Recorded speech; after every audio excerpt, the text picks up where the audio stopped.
جب سفید داڑھی والے اس بوڑھے کو ہتکڑی لگا کر تھانے لایا گیا تو وہاں موجود ہر شخص نے گھنونی آوازیں نکال کر زمین پر تھوک دیا تھا۔ اس پر الزام اتنا غلیظ تھا کہ انسانیت شرما جائے۔ اپنی ہی بیٹی کی عصمت دری، ہر کوئی اسے سنسار کرنے کی دعائی دے رہا تھا، مگر جب میری نظر اس کی ساکت آنکھوں میں پڑی تو مجھے وہاں وحشت نہیں بلکہ ایک ایسی قبر جیسی خاموشی نظر آئی جو چیخ چیخ کر کہہ رہی تھی کہ سچائی وہ نہیں جو سنائی دے رہی ہے۔ میں یعقوب ہوں، ایک ایسا پولیس افیسر جس نے اس دن قسم کھائی تھی کہ میں اس گندگی کی تہوں میں چھپا وہ سچ نکال کر لاؤں گا جسے سننے کے بعد شاید اس پورے شہر کو اپنے وجود سے گھن آنے لگے۔ شہر کی فضاؤں میں گھٹن تھی، بالکل ویسے ہی گھٹن جیسی اس نظام کے گلے سڑے حصوں میں پائی جاتی ہے۔ میرا نام یعقوب ہے اور کوئٹہ کی سنگلاخ چٹانوں جیسی سختی میرے مزاج کا حصہ ہے۔ میرے والد جو خود ایک بااصول پولیس انسپکٹر تھے ہمیشہ کہتے تھے، یعقوب، وردی پہننا آسان ہے مگر اسے داغ سے بچانا آگ کے دریا کو پار کرنے جیسا ہے۔ میں نے جب CSS کا امتحان پاس کیا اور پولیس سروس جوائن کی تو میرے سینے میں یہ عزم تھا کہ میں اس گندگی کو صاف کروں گا جسے لوگ پولیس کلچر کہتے ہیں۔ وہ منگل کا دن تھا، آسمان پر بادلوں کے ٹکڑے ادھر ادھر بھٹک رہے تھے جیسے کسی مجرم کی روح سکون کی تلاش میں ہو۔ میں اپنے کیبن میں بیٹھا فائلیں دیکھ رہا تھا کہ اچانک باہر شور بلند ہوا۔ ایک پولیس وین تیزی سے تھانے کے احاطے میں داخل ہوئی اور ٹائروں کے رگڑنے کی آواز نے پورے ماحول کو بوجھل کر دیا۔ سپاہیوں نے ایک نحیف و نزار سفید داڑھی والے بوڑھے کو گریبان سے پکڑ کر باہر نکالا۔ تھانے کے گیٹ پر کھڑے لوگوں کا ہجوم بفر گیا تھا۔ گالیاں اور بد دعاؤں کا ایک طوفان تھا جو اس بوڑھے کی طرف امڑ رہا تھا۔ اسے سنسار کر دو، اس درندے کو زندہ رہنے کا کوئی حق نہیں۔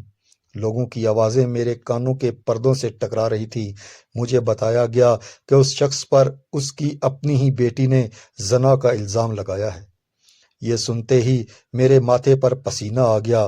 غصے کی ایک لہر میرے پاؤں سے اٹھی اور دماغ تک پہنچ گئی۔ میں نے سوچا کہ انسان اتنا کیسے گر سکتا ہے؟ کیا ممتا اور پدری شفقت کے رشتے اتنے کھوکھلے ہو گئے ہیں؟ میں کیبن سے باہر نکلا۔ وہ بوڑھا حوالات کی سلاخوں کے پیچھے ایک کونے میں سر جھکائے بیٹھا تھا۔ اس کے کپڑے میلے تھے، ہاتھ کانپ رہے تھے، مگر عجیب بات یہ تھی کہ اس کے چہرے پر وہ خوف یا شرمندگی نہیں تھی جو عام طور پر ایسے مجرموں کے چہروں پر ہوتی ہے۔ وہ بس ایک خالی نظر سے سامنے کی دیوار کو تک رہا تھا، جیسے اس کی روح اس کے جسم کو چھوڑ کر کہیں دور جا چکی ہو۔ لوگوں کا غصہ جائز تھا مگر قانون کا تقاضا کچھ اور تھا۔ میرے سینئر SP صاحب نے مجھے بلایا اور فائل میرے سامنے پٹک دی۔ یعقوب، یہ کیس تم ہینڈل کرو گے؟ شہر میں بہت اشتعال ہے، ہمیں جلد از جلد چلان پیش کرنا ہے تاکہ اس درندے کو عبرتناک سزا مل سکے۔ میں نے فائل اٹھائی مگر میرے دل کے کسی گوشے میں ایک کھٹک تھی۔ کیا سچ وہی ہے جو نظر آ رہا ہے یا اس خاموشی کے پیچھے کوئی اور طوفان چھپا ہے؟ اگلے روز میں نے تفتیش کا باقاعدہ آغاز کیا۔ سب سے پہلے میں نے اس لڑکی کو بلایا جس نے یہ رپورٹ درج کرائی تھی۔ اس کا نام نیلم تھا۔ جب وہ میرے سامنے آئی تو میں اسے دیکھ کر دنگ رہ گیا۔ وہ ایک نہایت معصوم، دبلی پتلی اور سہمی ہوئی ہرن جیسی لڑکی تھی۔ اس کی آنکھیں سوجی ہوئی تھیں جیسے وہ کئی راتوں سے سوئی نہ ہو۔ بیٹی، ڈرو مت، جو کچھ ہوا ہے سچ سچ بتاؤ تاکہ مجرم کو سزا مل سکے، میں نے نرمی سے کہا۔ نیلم نے سسکیاں بھرتے ہوئے بولنا شروع کیا۔ اس کی کہانی کسی فلمی اسکرپٹ کی طرح دردناک تھی۔ سر، وہ میرا باپ نہیں، ایک سایہ تھا۔ جب سے میں نے ہوش سنبھالا اس نے مجھے گھر کو قید خانہ بنا کر دکھایا۔ وہ مجھ پر ظلم کرتا رہا اور میں اپنی ماں کی خاطر خاموش رہی، لیکن اب جب حد پار ہو گئی تو میں نے سوچا کہ مرنے سے بہتر ہے کہ اسے اس کے انجام تک پہنچاؤں۔ اس کی ایک لفظ میں درد تھا، میرا خون کھول رہا تھا۔ میں نے سوچا کہ اس بوڑھے کو تو گولی مار دینی چاہیے، لیکن جب میں نے تفتیشی نظر سے فائل کا دوبارہ مطالعہ کیا تو کچھ چیزیں آپس میں نہیں مل رہی تھی۔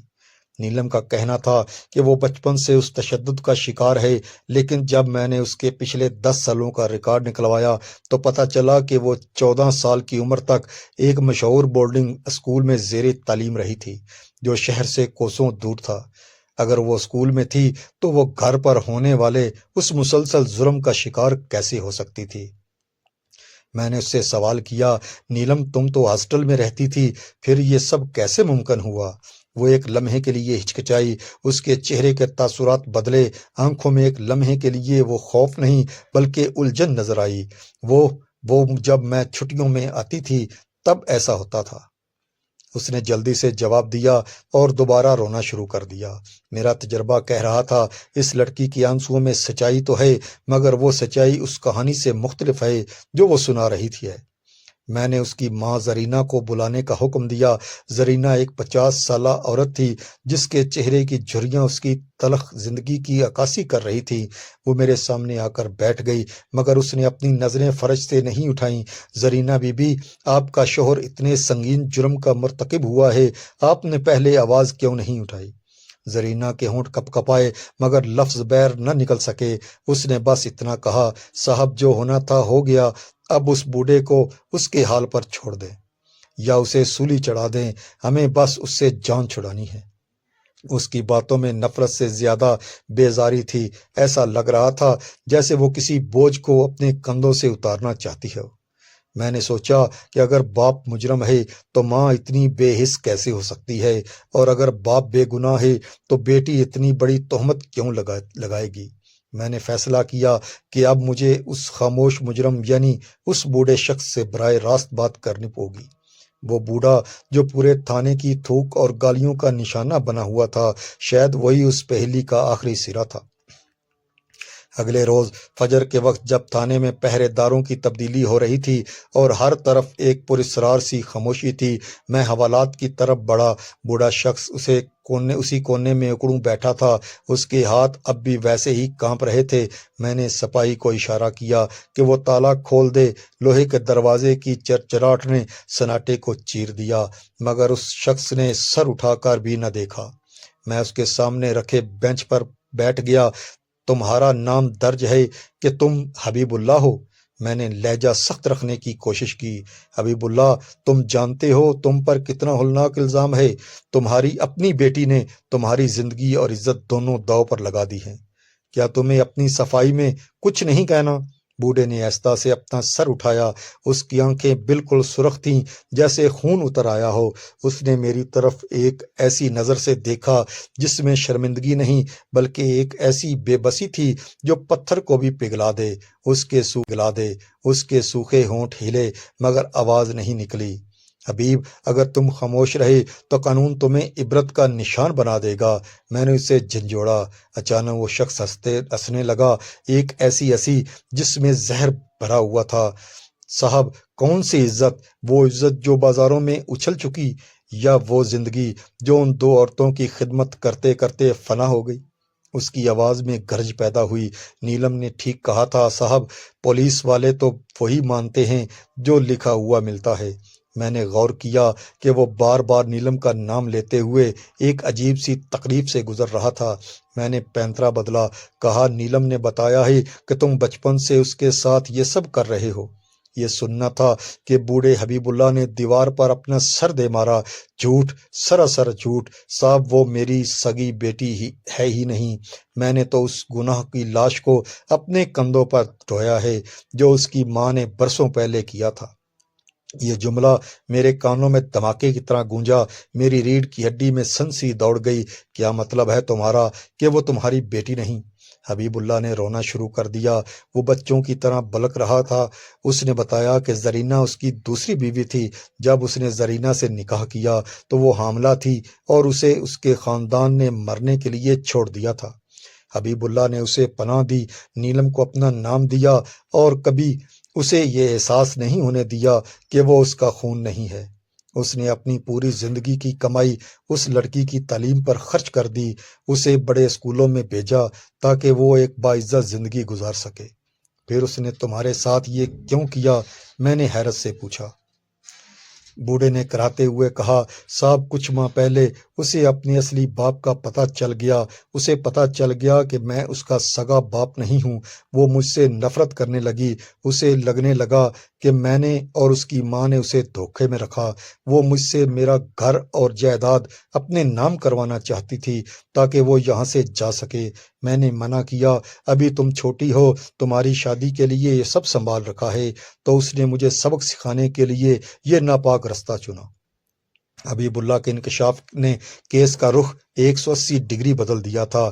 اب مجھے جذباتی بیانات سے نکل کر ٹھوس شواہد تلاش کرنے تھے۔ میں نے فوراً فورنسک ٹیم کو بلایا اور ڈی این اے ٹیسٹ کے لیے نمونے حاصل کرنے کا حکم دیا۔ ساتھ ہی میں نے اس علاقے کے پرانے رجسٹرڈ اور اسپتال کے ریکارڈ کھنگالنا شروع کیے جہاں نیلم کی پیدائش ہوئی تھی۔ کئی دنوں کی تگ و دو کے بعد جو حقائق سامنے آئے وہ کسی ڈراؤنے خواب سے کم نہ تھے۔ ریکارڈ کے مطابق حبیب اللہ اور زرینہ کا نکاح نیلم کی پیدائش سے صرف 4 ماہ پہلے ہوا تھا۔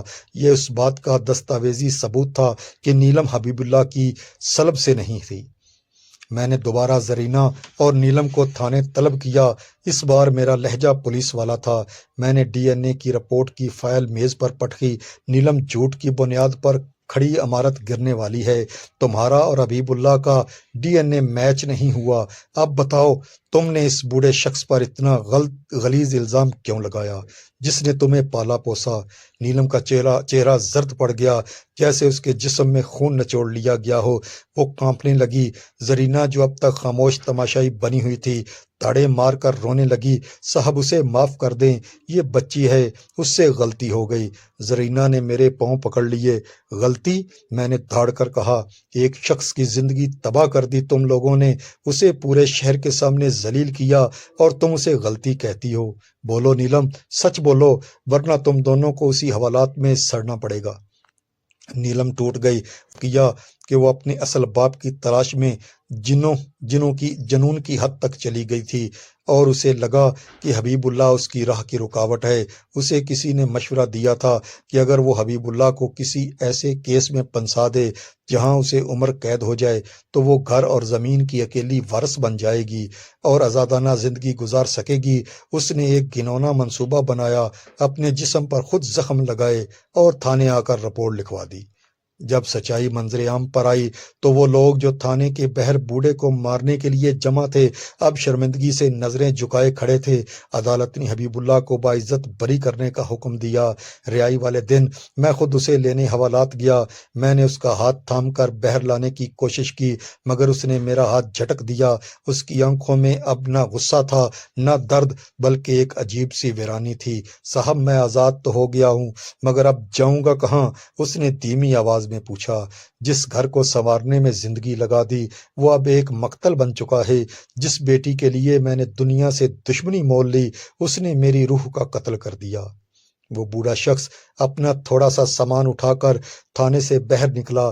نیلم اور زرینہ گیٹ پر کھڑی اس سے معافی مانگنے کی منتظر تھیں مگر وہ ان کے پاس سے ایسے گزرا جیسے وہ کوئی اجنبی ہوں۔ اس نے مڑ کر بھی نہ دیکھا۔ میں نے اپنی کھڑکی سے اسے دور تک جاتے دیکھا۔ وہ بوڑھا نہیں جا رہا تھا بلکہ ایک باپ کا اعتبار، ایک رشتے کی حرمت، ایک انسان کی شرافت دفن ہو رہی تھی۔ میں نے اس دن سیکھا کہ قانون شاید مجرم کو سزا دے دے مگر وہ زخم نہیں بھر سکتا جو اپنوں کے ہاتھوں ملتے ہیں۔ میں آج بھی جب وردی پہنتا ہوں تو مجھے حبیب اللہ کی وہ ہنسی یاد آتی ہے جو مجھے یاد دلاتی ہے کہ اس دنیا میں ہر روتا ہوا چہرہ معصوم نہیں ہوتا اور ہر خاموش شخص مجرم نہیں ہوتا۔ عدالت نے اسے باعزت بری کر دیا۔ ہتھکڑیاں کھل گئیں مگر حبیب اللہ آزاد ہو کر بھی کبھی رہا نہ ہو سکا۔ تھانے کے دیواروں پر اس کی وہ بیٹی اور بیوی معافی کی بھیک مانگ رہی تھی جن کی جھوٹ نے ایک باپ کو جیتے جی مار دیا تھا لیکن وہ ان کے پاس سے ایسے گزرا جیسے وہاں زندہ انسان نہیں بلکہ پتھر پڑے ہوں۔ میں نے اسے دور تک جاتے دیکھا۔ وہ جھکا ہوا کندھا، وہ لڑکھڑاتے قدم کسی مجرم کے نہیں بلکہ اس اعتبار کے تھے جس کا جنازہ اس کی اپنی اولاد نے اٹھایا تھا۔ قانون نے اسے بے گناہ تو ثابت کر دیا اگر وہ سماج جو صرف الزام سن کر فیصلے سناتا ہے اس کے چہرے پر لگے اس اندیکھے داغ کو کبھی نہیں دھو سکے گا۔ میں آج بھی جب اپنی وردی کے سٹار دیکھتا ہوں تو مجھے حبیب اللہ کی وہ بے جان آنکھیں یاد آتی ہیں جو خاموشی سے ایک ہی سوال کرتی ہیں، صاحب انصاف تو مل گیا مگر میرا وہ مان کہاں سے لاؤں گے جو خون کے رشتوں پر تھا۔ دوستو، حبیب اللہ کی یہ کہانی محض ایک واقعہ نہیں بلکہ ہمارے معاشرے کے لیے ایک آئینہ ہے۔ ہم اکثر سچ جانے بغیر دوسروں پر پتھر اٹھا لیتے ہیں، لیکن یاد رکھیے کہ کبھی کبھی سچ اتنا گہرا ہوتا ہے کہ اسے ڈھونڈنے کے لیے آنکھوں کی نہیں دل کی بصیرت کی ضرورت ہوتی ہے۔ آپ کی اس کہانی کے بارے میں کیا رائے ہے؟ کیا آپ کو لگتا ہے کہ حبیب اللہ کو وہ انصاف مل سکے جس کا وہ حقدار تھا؟